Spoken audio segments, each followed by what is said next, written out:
Hello and welcome to Dominions 5 as presented by Kirby1. What I'm going to be doing today is branching out a little bit.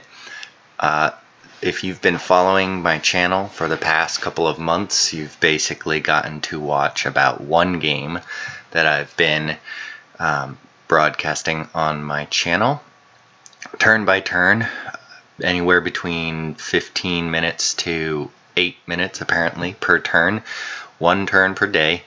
It has been gruelingly slow, not just for you guys, I'm sure, but for me as well. And I have since decided that I will try and do a little something different. And now is the perfect opportunity to do so because a number of my games are finishing.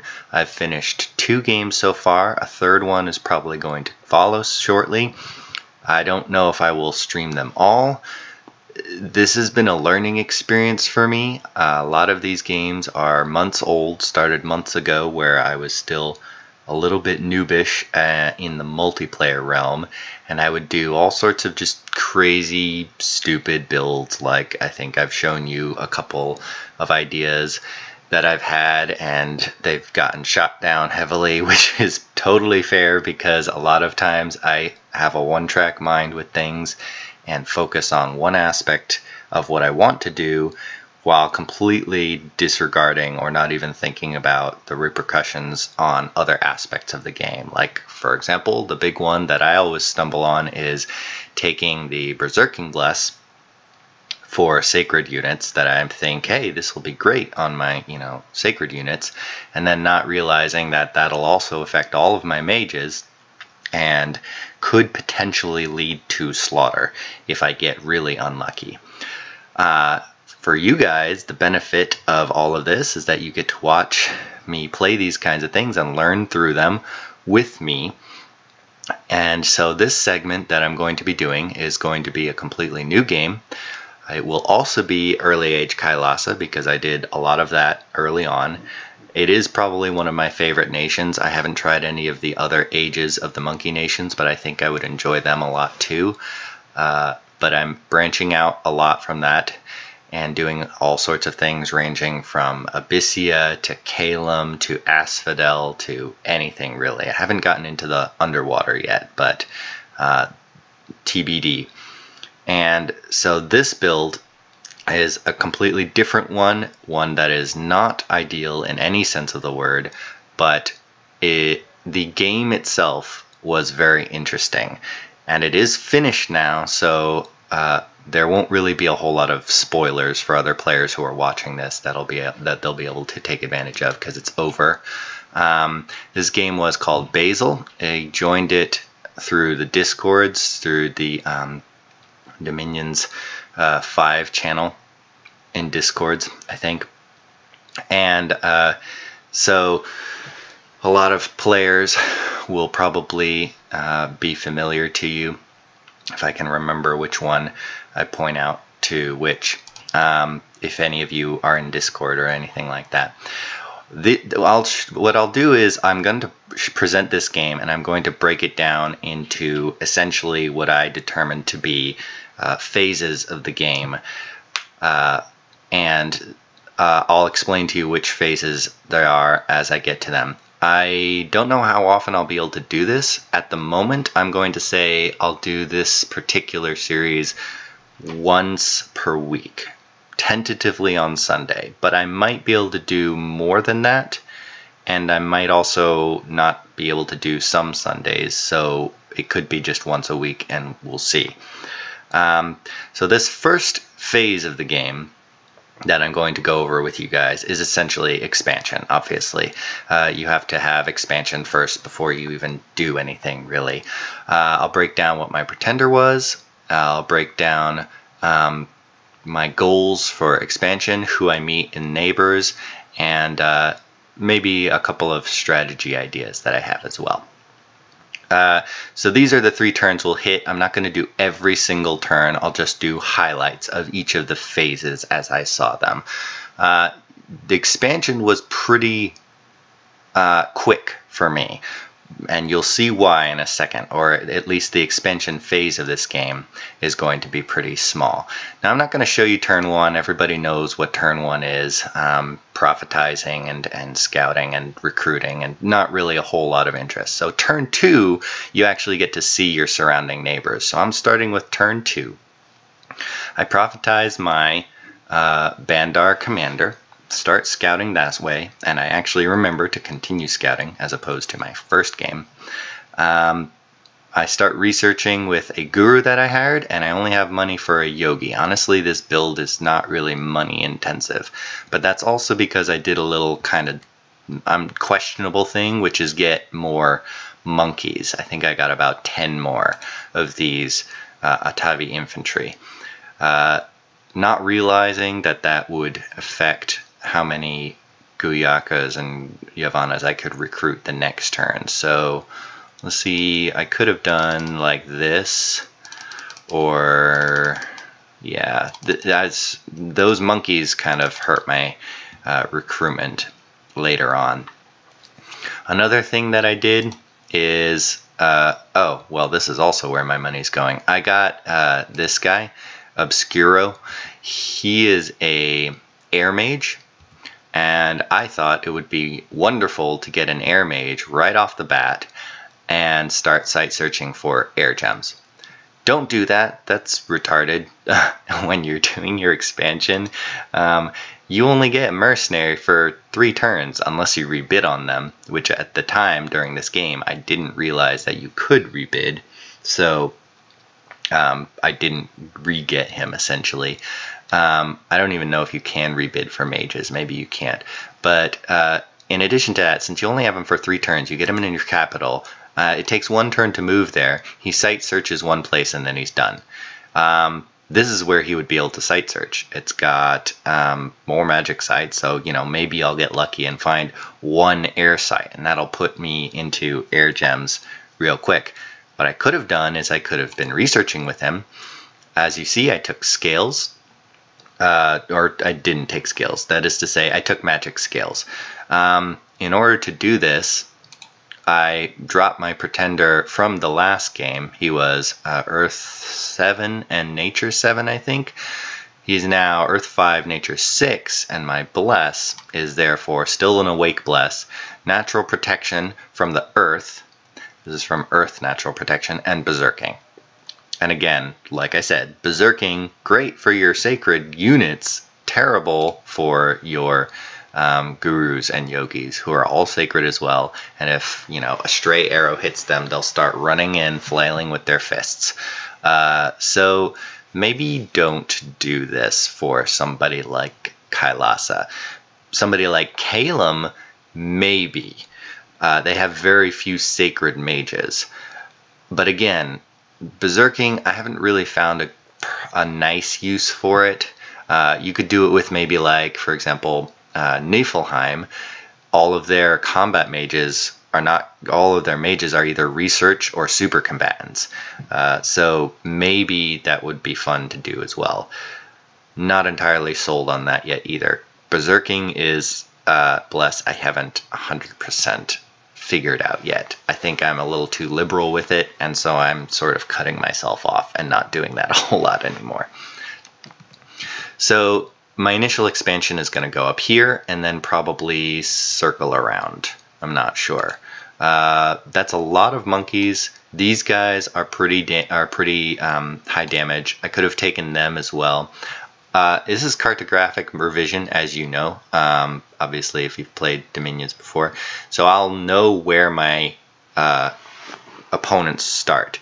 I didn't really look at that early off in the game. This is not something I particularly knew about cartographic revision at the time I started playing this game, but essentially Baratos is up here, Hinnom is down here, Xibalba here, Lanka over here somewhere, and Helheim and Agartha. And then I think Mictlan is up here somewhere as well. And those are my most immediate neighbors and who I'll be interacting with the most this game. Okay, we'll move on from this. So that's initial expansion. Once I've gotten my expansion a little bit going, I kind of run into a stumbling block. I run into those monkeys, as you saw, and I actually get beat. I don't know if the battle replay is going to show as it should, because, you know, the problems with the whole battle replays. But essentially, he has more monkeys than I do, and monkeys in general are crap. And these guys wind up not being enough to take it. So basically everybody dies, and I do not have a good time. That stalls my expansion a lot, and I have to spend a whole turn moving back here. My prophets still survive, but as you can see, I'm just searching here. I wind up not finding anything, and then he's gone. So that's sort of dumb. But this staled my expansion for pretty heavily, so I have to make up for that in a big way. And so I'm getting lots of units, and we're going to try and take this again. That was pretty unfortunate, and I was kind of already not particularly happy with berserking at that point. I was like, nah, I liked regeneration and fortitude better. Wah. Okay, so continuing on, this is the late age phase of my expansion, essentially, in this game. And the reason why is because of this. Essentially, as soon as I ran into Hinam, I decided to be completely different from what I was in my other game and be hyper-aggressive in one specific case. Now, I've already met Baratos and I've already met Lanka, and I really don't want to be fighting literally everyone. So I talk with Baratos. Actually, I don't talk with Baratos. I sort of kind of ignore him, which he could have taken advantage of this if he had known I was attacking Hinam. We'll get into the whole war with Hinam next. That's going to be the second phase of this game, the first war with Hinam that I have. My expansion is not done by any means, but since this is essentially where I start shifting focus from pure expansion, and I'm already bumping into my neighbors and also choke points, and just going into war, this is essentially where I'm going to cut the first segment of my of this first video of the series. And this I consider a choke point because there's undead here and a throne there. So I think both of these are going to be pretty tough for whoever my neighbor is. Turns out it's Helheim, and turns out it's not super tough, at least not the undead. But I consider this a sort of semi-secure border, especially with this choke point here. And I'm already building a palisade that's going to be 2 turns away. So I don't think that anyone is going to be able to take it. Now, if he knew I was doing that, he probably does know, because he can see your scouts are not stealthy when they're building palisades. Which I think is unfortunate, but oh well. And then if he knew that I wanted to take advantage of this, this would have been a pretty heavy blow for me. I did put PD in there to hopefully counter that, but I think this would have probably taken it. I'm still doing an expansion with a secondary force here. It's pretty small, but I think I can take these guys, and this will sort of secure this border here, because this only crosses with heat scales, and it's winter now, so I can take that at my leisure. And I don't really need resources, so I don't care about like getting my cap circle immediately. Double lizard warrior, that's kind of unfortunate. I don't really have good counters to that right yet. I just have to sort of spam up units, and I'm already getting my power mages. Not a whole lot of them, and this is one of my favorites, Earth Astral. I think, as you know, Gifts of Heaven. I haven't used Gifts of Heaven in my Daily Dose of Dominions series yet, but it's one of my favorite things to do with these guys. So now that expansion is over, my next goal is to try and destroy his expanding party, and then we can just go at it, and I can hopefully sort of clean him up. He's not building a fort yet, either here or here that I can see. But the reason I wanted these is these are both farmlands. This one in particular is almost 100 gold, and he took both of them because my expansion was super slow, so I couldn't take either of them before he did. So if I can take these and deny them to him, it'll boost me up a lot and it'll cut into his income. So that's my goal essentially. If I can kill him, that's even better, but I seriously doubt that I can. Now another reason why I did this is because in Discord he decided to let everyone know that his pretender died in an expansion.